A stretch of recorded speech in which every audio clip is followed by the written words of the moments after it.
Episode number 57 की starting होती है और नैन जाकर उसकी शर्ट को वॉशरूम में धोने लगती है और तभी अचानक पीछे से हुआंगफू आकर उसे पकड़ लेता है और उसे ऐसा करता देख वो ब्लश कर उससे कहती है, हुआंगफू यहाँ पर मैं तुम्हारी शर्ट धो रही हूँ और तुम अभी बीमार हो तो तुम यहाँ पर क्या कर रहे हो। तब इस पर हुआंगफू उससे कहता है, मैं खुद भी सूप से सना हुआ हूँ और मुझे खुद को भी साफ करने की जरूरत है, तो क्या तुम इसमें मेरी मदद कर सकती हो। तब वो ब्लश करती हुई कहती है, तो फिर ठीक है, तुम यहीं पर 1 मिनट रुको, मैं जाकर अभी तौलिया लेकर आती हूँ और तुम्हारी मदद करती हूँ। लेकिन वो उसे हिलने का भी मौका नहीं देता और तुरंत कस के पकड़ते हुए उसे किस करने लगता है और वो मन में कहती है धीरे करो और आपती हुई उससे कहती है, हुआंगफू तुम। आगे उसे कहता है, नैन तुम एक घायल व्यक्ति को इस सब में इंतजार कैसे करा सकती हो, चलो भी। और उसकी ये बातें सुन वो गुस्से से मन में कहती है, हुआंगफू तुम इस वक्त बिल्कुल भी एक घायल व्यक्ति की तरह बर्ताव नहीं कर रहे हो। और फिर वो धीरे से स्माइल करती है और फिर वो धीरे धीरे उसकी बॉडी पर हाथ घुमाने लगती है और पेट के पास जैसे ही उसका हाथ पहुंचता है और आगे उससे कहती है, क्या यहाँ नीचे भी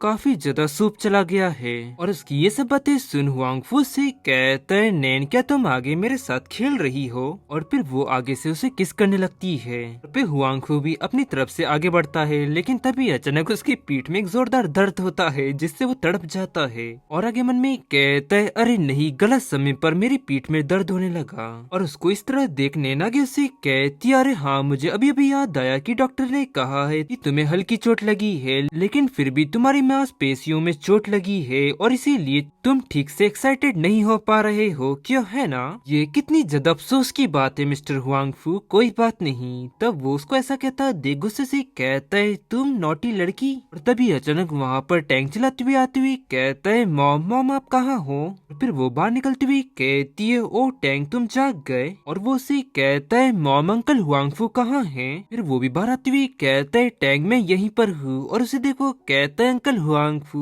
फिर वो आगे उसे कहता है, क्या सब कुछ तैयार है और कल तुम और तुम्हारी मॉम मेरे घर चलोगे। ये सुनते ही वो हिचकिचाती हुई कहती है, नहीं मैं नहीं। तभी वो उसकी बात करती हुई कहता है, और टैंक तुम्हारी मॉम भी इसके लिए राजी है। ये सुन टैंक कहता है, क्या सच में, ये तो बहुत ही बढ़िया बात है। और आगे उससे कहता है, नैन तुम टैंक को नाराज नहीं करना चाहती, क्यों, है ना। और मन में वो कहती है, ये व्यक्ति कभी भी खुद पर नुकसान नहीं उठाता।